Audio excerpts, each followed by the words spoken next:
안녕하십니까? 오늘은 기업재무 4주차 강의를 진행하겠습니다.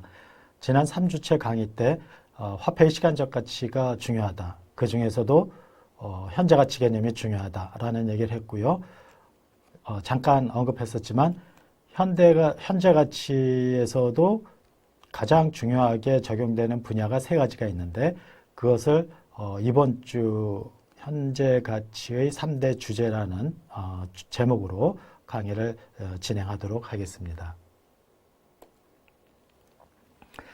지난주 차 학습 내용을 정리를 하면은 첫 번째 화폐의 시간적 가치란 무엇인가 이렇게 시작을 했었어요. 그래서 평가 시점과 이자율을 고려해서 현금 흐름을 평가한 값을 말한다 이거예요. 그래서 우리가 현재 가치와 미래 가치 이렇게 두 가지로 나눴었는데 미래 가치는 현재의 현금 흐름을 미래의 일정 시점에서 평가한 값이에요. 그렇죠? 그리고 또 반대로 현재 가치는 미래의 현금 흐름을 현재의 시점을 기준으로 평가한 값입니다. 그래서 아주 간단하게 얘기하면 지금 100만 원이 3년 후에 얼마가 될까? 그것은 미래 가치고요. 3년 후에 100만 원이 들어올 게 있는데 그것은 현재 가치, 현재 시점으로 평가하면 얼마가 될까? 그게 바로 현재 가치를 의미하는 겁니다. 미래 가치와 현재 가치 중에서는 특히 현재 가치가 중요하다. 그 이유는 재무이론에서는 어떤 가치를 계산해내는 것을 중요한 과제로 보는데 그때 그 가치, 그걸 균형 가치, 이론적 가치, 내재 가치 이런 말을 써요. 그럴 때 그거는 다 미래에 들어올 현금 흐름을 현재 시점으로 평가한 현재 가치 개념이 이용되기 때문입니다. 그래서 우리가 그 미래 가치와 현재 가치를 이렇게 둘로 나눠서 미래 가치에서 일시불의 미래 가치, 그 다음에 연금의 미래 가치 이렇게 계산을 했고 또 현재 가치에서는 일시불의 현재 가치, 연금의 현재 가치를 공부했었죠. 특히 현재 가치에서 중요한 개념이 무한연금의 현재 가치라는 것이 있는데 무한연금의 현재 가치는 무한히 들어오는 현금 흐름을 현재 가치로 계산을 한 겁니다. 그런데 이것이 중요한 이유는 경영학에서는 기업을 분석 대상으로 하는데 그 기업은 계속 기업을 전제로 한다.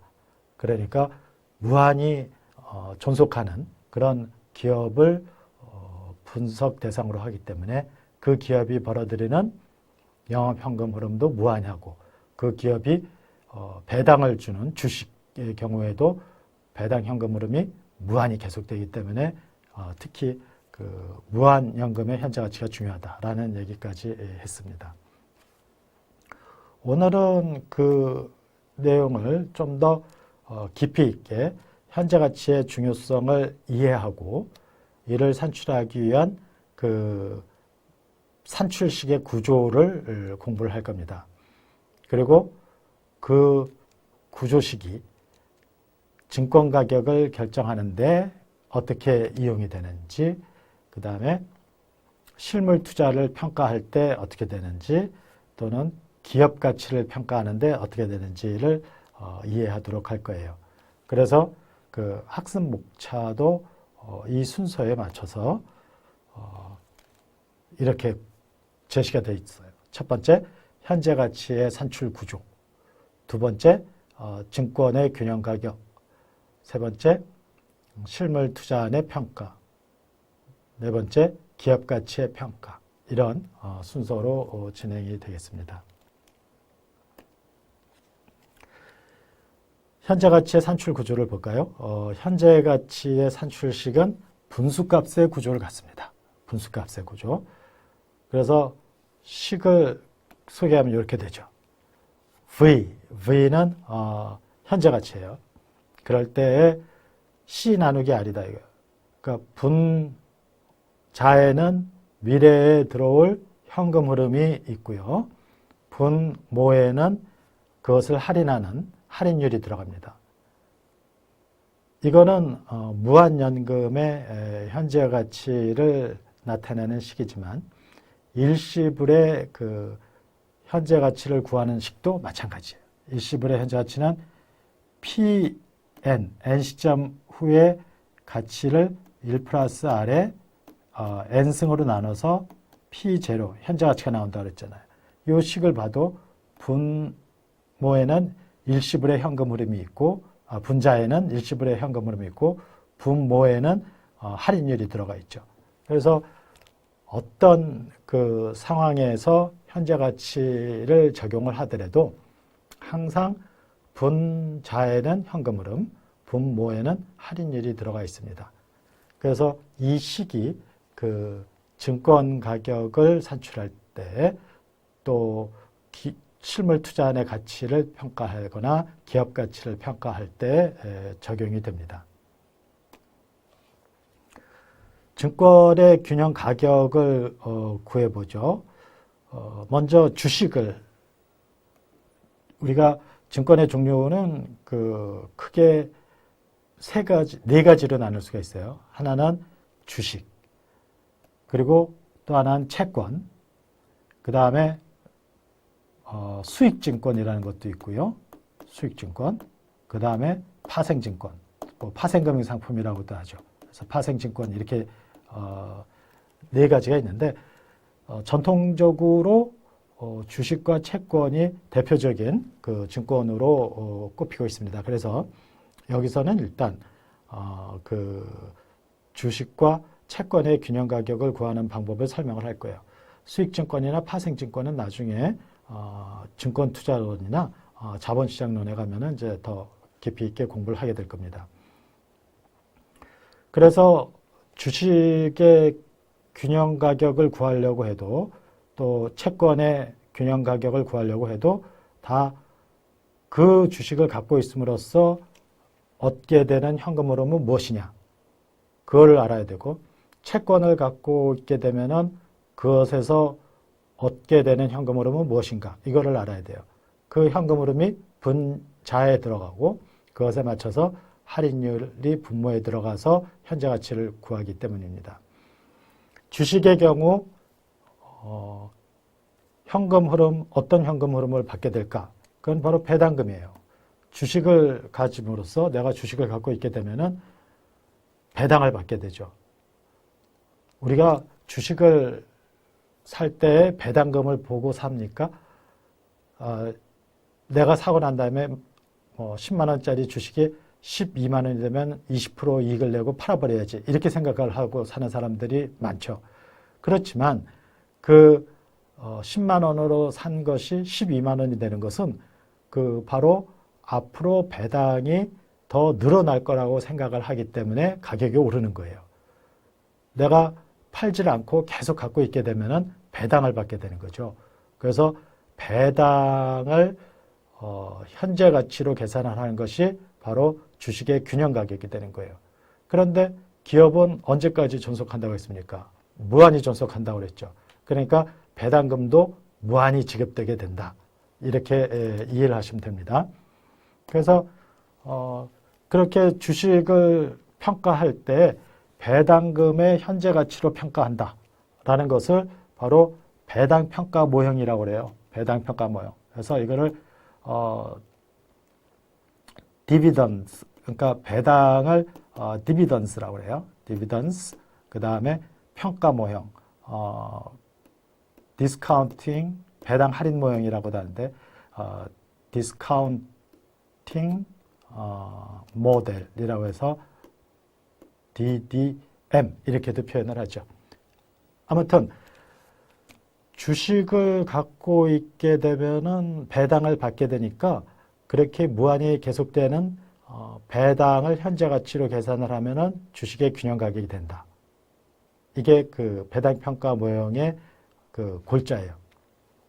그러면은 분자의 배당 현금 흐름은 알겠는데 할인할 때는 뭘로 할인하냐? 은행 이자율로 하냐? 그렇지 않아요.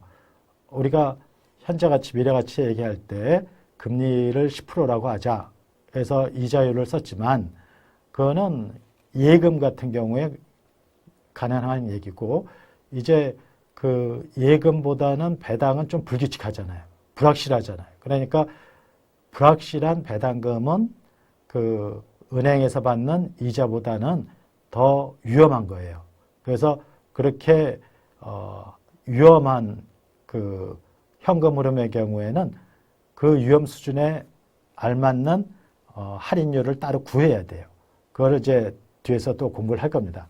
아무튼 여기서는 할인율이 얼마다 이렇게 해서 여기서는 주어진 값을 이용할 겁니다.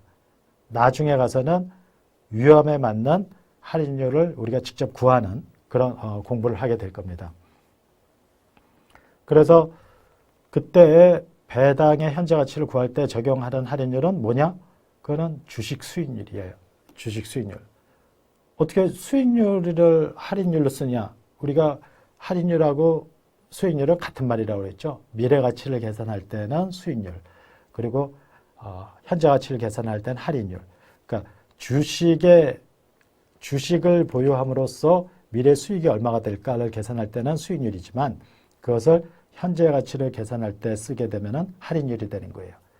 그래서 그 배당 평가 모형에서 그 현재 가치를 구할 때 적용되는 할인율은 주식 수익률이라고 한다. 그 주식 수익률은 어떤 주식을 살 때에 주식의 위험을 고려해서 산출되는 기대 수익률인데 그 구체적으로 어떤 식으로 구할 건가는 뒤에서 설명을 할 거다라는 얘기입니다. 예를 들어서 아주 간단한 예를 들 거예요. 어떤 기업이 매년 1주당 배당금을 5,000원씩 지급한다고 합시다. 그러면은 이 기업의 주식 가격을 구하기 위한 할인율, 그거를 그냥 간단하게 10%라고 합시다. 이 10%는 은행 예금 10%가 아니에요. 주식에서 기대되는 수익률이나 주식을 평가할 때 쓰는 할인율은 은행 금리보다 높아요. 왜냐하면 위험이 크기 때문에. 위험이 크면은 기대 수익률도 높아요. 우리가 그 위험한 자산에 투자할 때는 더 높은 수익률을 기대하고 투자하지 않습니까? 은행에 예금을 할 때는 내가 100만 원을 예금을 해서 1년 후에 그 110만 원을 받는다. 그러면 10% 수익을 얻게 된다는 걸 다 알잖아요. 그런데 그 100만 원을 은행에다 안 넣어놓고 주식을 사는 사람들 있죠. 그 사람들이 1년 후에 110만 원을 벌겠다, 110만 원이 되겠다라고 생각하고 그 주식을 사지 않아요. 그러니까 은행 금리보다 훨씬 더 높은 수익률을 얻겠다고 주식에 투자를 한 거죠. 그러니까 주식에 투자할 때는 사람들이 기대하는 수익률이 더 높은데 그 수익률을 바로 기대 수익률이라고 하고 그것을 할인율로 쓰게 돼요. 그래서 여기서의 그 10%라는 것은 은행 금리보다 높은 그런 10%를 의미합니다. 그래서 배당은 무한히 계속되는 거니까 그래서 5,000원 나누기 0.1 하게 되면 5만 원이 되는 거죠. 그러니까 이런 기업의 그 주식 가격은 5만 원이 되는 거예요. 이렇게 구한 균형 가격을 우리는 이론적으로 구했지 않습니까? 그래서 이론 가치라고 돼요. 이론 가치. 또 본질적으로 내재되어 있는 가치라고 해서 내재 가치라고도 해요. 내재 가치.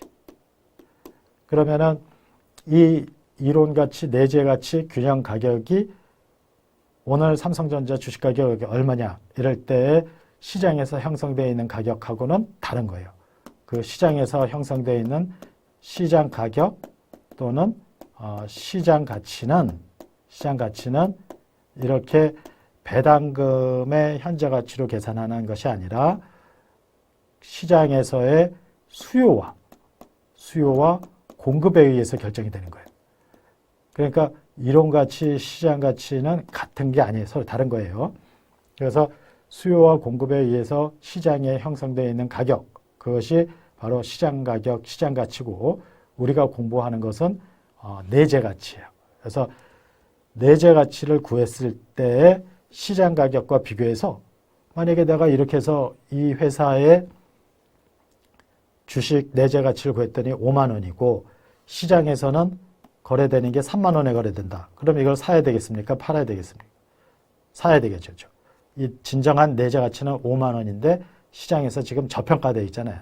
시장 그 수요 공급에 의해서는 3만 원으로 가격이 형성되어 있으니까 이렇게 저평가된 거는 투자하는 거예요. 사는 거예요. 그러면은 3만 원이었던 것이 점차 가격이 오르면서 5만 원이 되게 되는 겁니다. 그래서 우리가 지금 현재 가치 개념을 이용해서 평가하는 금액은 바로 균형 가격, 이론 가치, 내재 가치를 말하는 겁니다.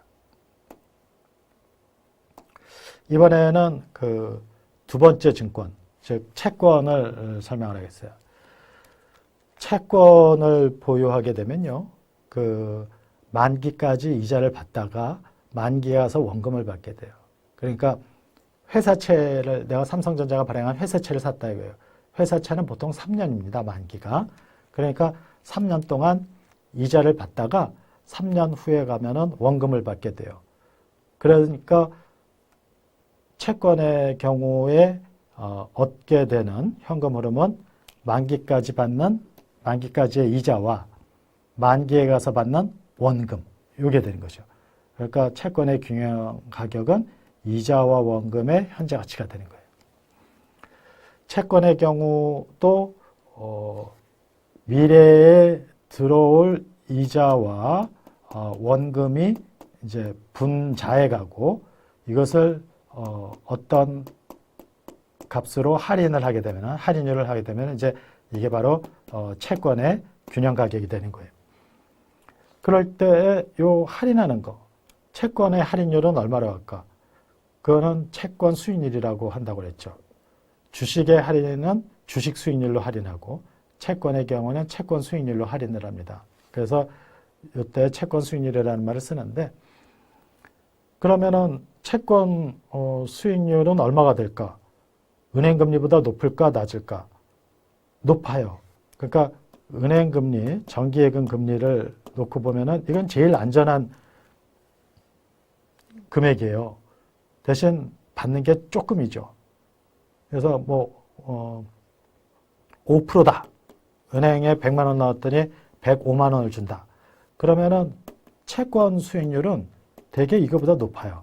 채권 수익률은 삼성전자 회사채를 사게 되면은 뭐 그거는 7% 이런 식으로 더 높아요. 그 이유는 은행 금리보다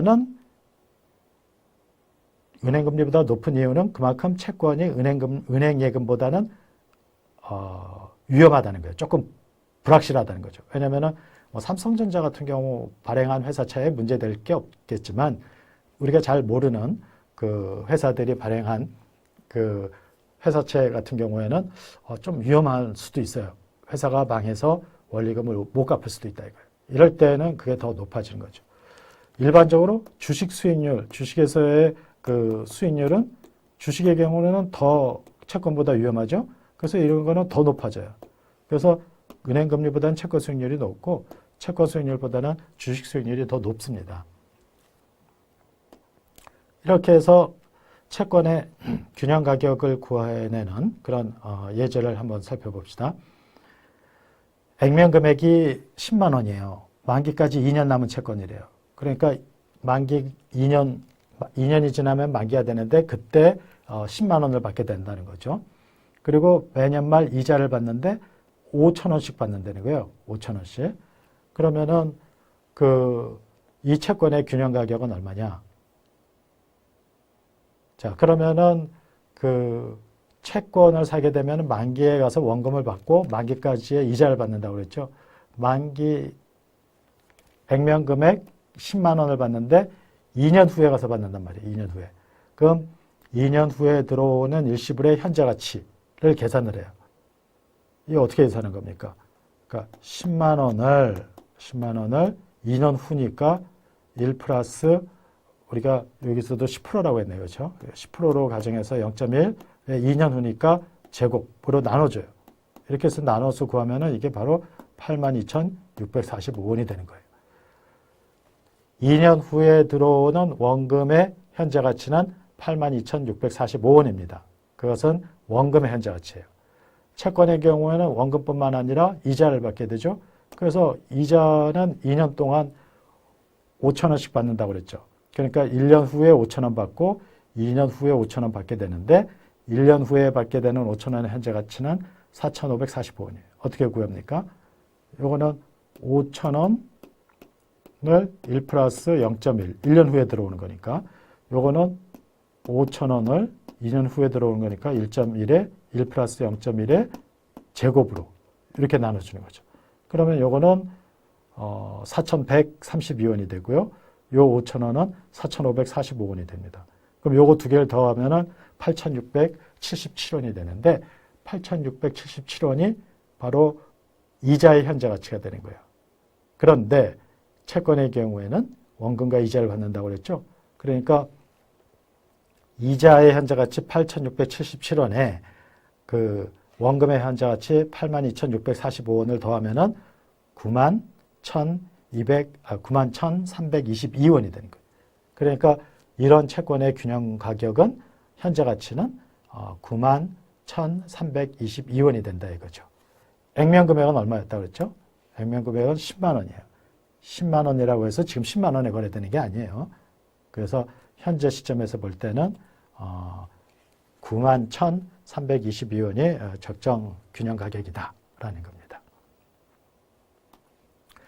자, 이번에는 증권의 좀 전까지 이제 증권의 그 현재 가치를 평가했고요. 이제는 실물 투자안의 평가를 하겠습니다. 실물 투자라는 것은 증권 투자를 하는 게 아니라 공장을 설립하거나 기계 설비를 구입하든가 이런 식으로 실물 투자를 하는 거예요. 그러니까 그 기업 재무에서 경영자가 해야 될 일은 자금을 조달해서 실물 투자를 하는 거죠.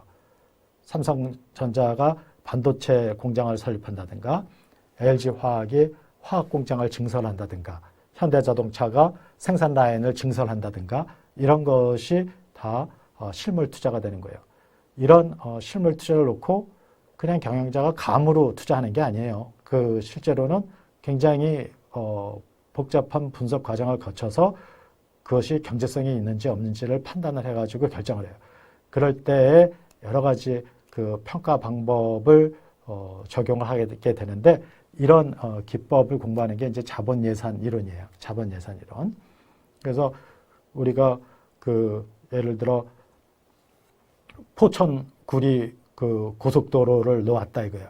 그러면은 포천 구리 고속도로가 민자도로로 건설이 됐는데 이 사람들이 여기 그냥 도로를 뚫으면은 장사가 되겠다 이래가지고 하는 게 아니에요. 여기에 도로를 뚫으면은 그 통행료를 얼마씩 받아서 몇 년 동안에 현금 흐름이 어떻게 들어올 거고 이것이 앞으로 몇 년 계속 이익으로 들어올 테니까 이것을 현재 가치로 계산을 해보자. 그러면은 포천 구리 고속도로를 뚫는 데에 그 가치, 경제적 가치가 얼마인가가 나오는 거죠. 이렇게 평가하는 것을 바로 실물 투자안의 경제성 평가를 한다고 합니다. 그래서 여기서는 현금 흐름은 기계를 구입해서 기업의 입장에서 제품을 제조 판매함으로써 현금 흐름을 만들어내죠. 포천구리 고속도로는 그 통행료 수입이 들어오죠. 그게 현금 흐름이에요. 그런데 기계는 내용 연수가 있지 않습니까? 10년 동안 쓸 수 있는 기계다. 그러면은 10년 동안의 현금 흐름에 어떻게 수익이 들어올지를 판단을 하는 거죠. 그랬을 때 그 기계를 쓸 수 있는 그 기간이 내용 연수인데 그 내용 연수 동안에 현금 흐름이 들어오고 그렇게 들어오는 현금 흐름을 현재 가치로 계산을 해서 그 실물 투자의 가치를 구해낸다 이거예요. 그래서 그 할인율을 이용해서 현재 가치를 구해야 되는데 그 할인율은 바로 그 투자안의 위험을 반영을 해서 결정을 한다 이거예요. 그러니까 포천구리 고속도로 같은 경우는 위험이 큽니까? 위험이 별로 안 크죠. 그러니까 그런 거는 할인율이 낮아요. 그렇지만 원양업을 하기 위해서 사조 참치라는 회사가 그 원양어선을 하나 구입을 하겠다. 그러면은 그거는 바다에 나가서 어업을 하다 보면은 그 어떤 때는 소말리아 해적들한테 끌려갈 수도 있고 폭풍을 맞아서 사고가 날 수도 있고 그런 거는 위험이 크죠. 그래서 그런 경우에는 할인율이 위험이 크니까 할인율도 커져요. 그렇게 해서 그 할인율은 바로 위험을 반영해서 결정이 된다라는 것은 똑같은 얘기입니다. 예를 들어서 실물 투자의 가치를 평가하는 그 예를 이렇게 한번 들어봐요. 취득 금액이 어떤 기계가 있는데 내가 이걸 450만 원 주고 사야 돼요. 그런데 이 기계를 사면은 3년 동안 쓸 수가 있어요. 그러니까 이 3년은 내용연수가 되는 거예요. 그랬을 때 3년 동안 쓰게 되면은 매년 200만 원씩의 현금 흐름이 들어온답니다. 그러면은 현금 흐름이 어떻게 돼요? 여기서 0, 1, 2, 3 하는데 여기서 200, 200, 200 이렇게 3번 들어오는 거죠. 그럴 때 할인율이 10%라고 한다면은 이 기계의 균형 가치는 얼마가 되냐 이거예요. 그럼 요것을 현재 가치로, 요것을 현재 가치로, 요것을 현재 가치로 계산해요. 이게 뭐죠? 연금의 현재 가치죠. 그렇죠? 연금의 현재 가치. 똑같은 금액이니까. 그러니까 그렇게 계산해도 되고. 근데 똑같이 200만 원, 200만 원 이렇게 들어오는 경우는 없을 거 아니에요. 뭐 270만 원, 330만 원, 뭐 420만 원 이렇게 금액이 달라지겠죠. 그러면은 각각의 현금 흐름을 구해야 되는데 첫 해 들어오는 200만 원은 이렇게 현재 가치 계산하고 두 번째 들어오는 200만 원은 자승으로 할인하고 세 번째 들어오는 것은 삼승으로 할인을 해요. 그래서 그걸 다 더하면은 497만 원이 된다 이거예요. 그러니까 이 기계의 그 내재 가치, 이 투자의 가치는 497만 원이에요. 497만 원. 그렇게 실물 투자의 가치를 평가하는 거예요. 그러니까 또 다시 얘기했지만 포천 구리 고속도로를 놓는다. 그러면은 그 사람들이 평가할 때는 이렇게 하는 거죠.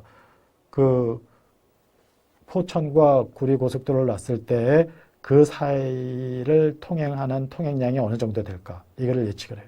통행료 수입을 얼마로 그러면 이제 통행료를 얼마로 책정을 하면은 현금 흐름이 어떻게 될까? 그게 이제 분자에 들어오는 거고. 그리고 여기에 이제 할인을 해야 되는데 현재 가치로. 그럴 때 할인할 때의 그 할인율은 얼마로 할까? 그것도 이제 나중에 공부를 해요. 그렇게 해서 현재 가치를 구해낸다 이거예요. 그래서 그 현재 가치가 바로 포천구리 고속도로의 현재 가치다. 이렇게 보는 겁니다. 자, 그 다음에 우리가 지금 두 개를 했죠. 그 증권 가치의 평가, 증권 가격의 산출, 또 실물 투자의 평가. 이제 세 번째 중요한 주제가 기업 가치의 평가입니다. 기업 가치의 평가는 이게 이제 대차대조표예요. 대차대조표. 대차대조표의 그 차변은 자산 가치라고 그랬죠. 요 자산 가치를 구하면 그게 바로 기업 가치가 됩니다. 요 자산이 벌어들이는 것은 손익계산서에서 영업이익이라고 했습니다. 정확하게 얘기하면 이제 영업이익이 아니라 영업현금 흐름이 되죠. 재무관리에서는 현금 흐름을 중요하게 보니까. 그래서 계속적인 영업현금 흐름을 만들어내는데 앞으로 발생할 영업현금 흐름의 현재 가치를 구하면은 이 기업의 가치, 이 자산의 가치가 된다 이거예요. 이 자산의 가치가 바로 기업 가치가 되는 거고.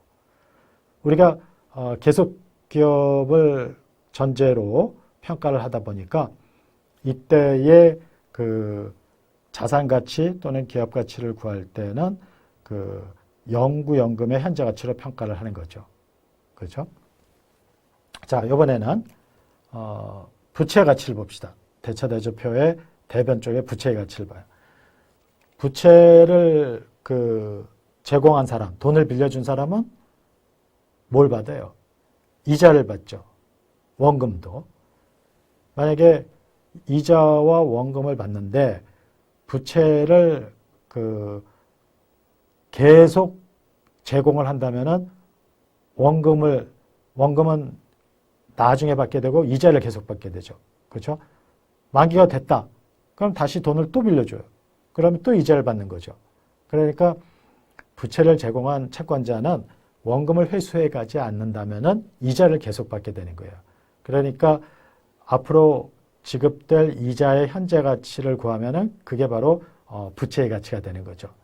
부채의 가치가. 그 다음에 끝으로 자기 자본 가치요. 자기 자본 가치는 자본을 제공한 사람은 누구예요? 주주죠, 주주. 주주는 그 영업이익에서 지급이자를 빼고 나머지 순이익을 가져가요. 그래서 순이익을 배당으로 가져가는 거죠. 배당을 안 하고 내부 유보를 시켰다면은 그건 이제 주가 상승에 반영이 되기 때문에 결국 배당으로 다 가져간다고 가정해도 똑같은 얘기가 됩니다. 그래서 자본을 출자한 주주는 순이익을 가져가는데 따라서 순이익의 현재 가치를 구하면은 곧 자기 자본의 가치가 된다 이거예요. 기업 가치의 평가는 이런 논리에 따라서 진행이 됩니다.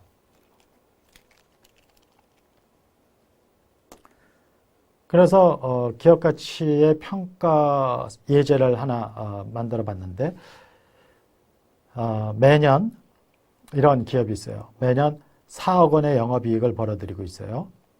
4억 원 중에서 부채를 제공한 채권자에게 이자를 매년 1억 원씩 줘요. 그럼 남는 돈이 3억 원이 되죠. 그 3억 원을 순이익으로 주주에게 줘요. 이런 구조를 갖고 있다고 해요. 이 회사가 매년 이래요. 매년 똑같이. 이럴 때에 지급이자에 대한 할인율 10%라고 하고 그게 무슨 말이죠? 그러니까 그거는 마치 이거나 똑같아요. 부채를 빌려줄 때 이자율을 몇 프로로 했느냐? 그게 10%로 했다는 거예요. 10%. 그러니까 그 매년 1억 원씩 받는 것은 바로 10%로 약속을 했기 때문에 1억 원씩 주는 거예요. 그러면 얼마의 돈을 빌렸다는 거예요? 10억 원을 빌린 거죠. 10억 원의 10%가 1억 원이니까. 그러니까 10억 원을 빌린 거예요. 이 얘기는. 순이익에 대한 할인율은 20%라고 해요. 이럴 경우에 부채 가치하고 자본 가치, 기업 가치를 다 한번 구해보자 이거예요. 먼저 이제 재무상태표를 생각해 봅시다. 그 부채를 제공한 사람 채권자죠. 채권자에게 매년 이자를 얼마 준다고요? 1억 원을 줘요. 1억 원을. 그러니까 여기에 그 손익 계산서를 나타내면은 영업 이익이 4억 원이고 지급 이자가 1억 원이고 빼기 3억 원이 순이익이다 이거예요. 순이익. 그런데 이거는 플로우죠. 플로우. 그러니까 그것을 스탁 개념으로 평가하는 것이 바로 가치예요. 가치. 이건 현금 흐름이고. 그랬을 경우에 자 이자가 매년 1억 원이라고 그랬어요. 그런데 금리가 10%라고 그랬습니다. 그러면은 1억 원을 여기서처럼 10%로 나누면은 10억 원이 되죠. 그 얘기는 10억 원에 10%를 곱하면은 1억 원이 되잖아요. 이식하고 똑같은 거죠. 그러니까 요거는 그 현재 가치로 표현한 거고, 요건 미래 가치로 표현한 거예요. 미래 가치와 현재 가치는 역관계에 있다고 그랬지 않습니까? 그러니까 부채는 얼마라는 10억이다 이거예요. 금리 10%니까 1억 원씩 주는 거잖아요. 그 다음에 자본의 가치는 순이익의 현재 가치인데 순이익을 현재 가치로 계산할 때 할인율은 20%를 쓰래요. 그러니까 3억 원을 20%로 현재 가치를 구하면 15억 원이 돼요. 그러니까 여기에 자본이 15억이 되는 거예요. 15억. 자, 왜 그 채권 이자의 할인율은 10%가 되고 주주가 가져갈 순이익에 대한 할인율은 20%가 되는 거죠. 우리가 앞에서 얘기했죠. 그 채권 수익률은 은행 금리보다는 높지만 주식 수익률보다는 낮아요. 그죠? 그러니까 요 10%는 채권 수익률이고 20%는 주식 수익률이에요. 그래서 이게 더 높아요. 그래서 현재 가치로 계산했더니 부채 가치 10억, 그 다음에 자본 가치 15억. 요 두 개를 더하면은 25억이 되죠? 그러면은 재무상태표에서 대차 평균의 원리가 된다 그러니까 자산의 가치는 25억이 되는 거예요. 그러면 여기야 자산 25억이 되는 거죠. 이게 바로 기업 가치라고 그랬잖아요. 그래서 기업 가치는 이 두 개를 합친 25억이 된다 이거예요. 그런데 25억은 자산이 돼서 뭐를 벌어들인다? 영업이익을 벌어들인다 이거예요. 25억을 투자해서 4억의 영업이익을 벌어들여요.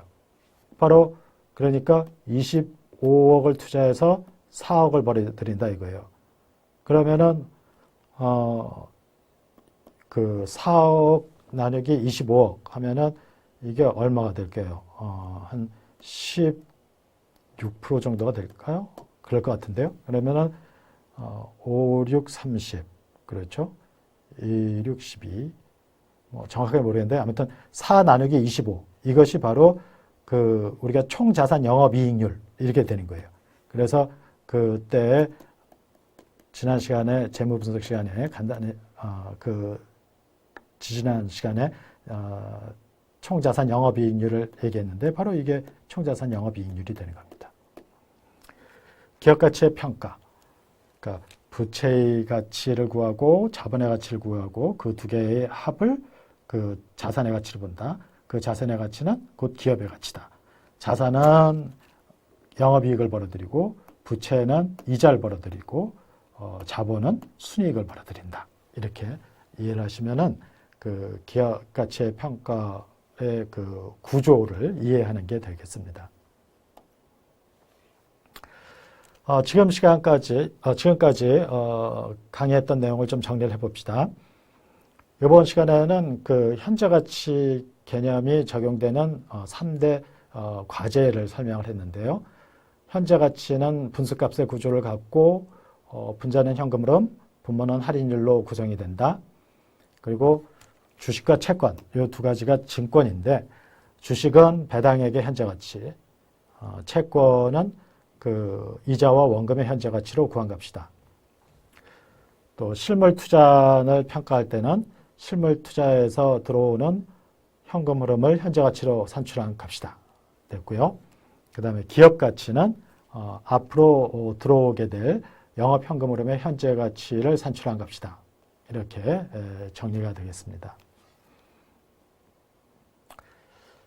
이제 그 다음 시간에 할 내용은 우리가 이번에 그 증권 가치를 얘기를 했고 실물 투자를 얘기했고 그 다음에 3대 과제가 바로 기업 가치를 얘기했었죠.